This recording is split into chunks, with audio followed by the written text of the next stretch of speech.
Ready for some wild and bizarre historical facts that'll make you say, wait, what?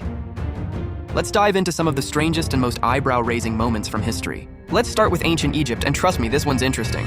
You know how most religions have creation myths involving divine words or cosmic eggs? Well, the ancient Egyptians believed their god of creation literally, pleasured himself to create the world. And they didn't just view this as some scandalous tale. They considered it a sacred and magical act. Talk about a unique origin story.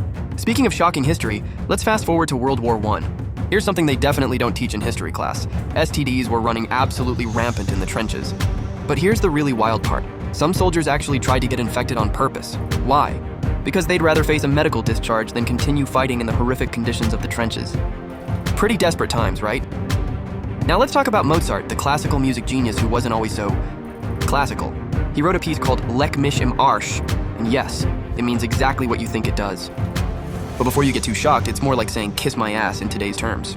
He wrote it as a party joke for his friends, proving that even musical geniuses had a silly side. Here's a juicy bit of royal drama. King Charles II's love life was quite the scandal. One of his mistresses, the actress Nell Gwyn, took rivalry to a whole new level.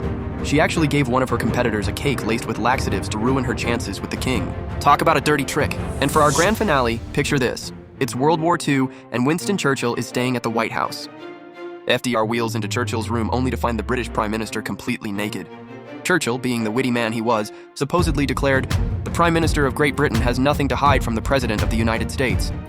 Now that's what I call international relations. These stories remind us that history isn't just about dates and battles. It's full of humor, scandal, and very human moments that make our ancestors seem a lot more relatable than we might think.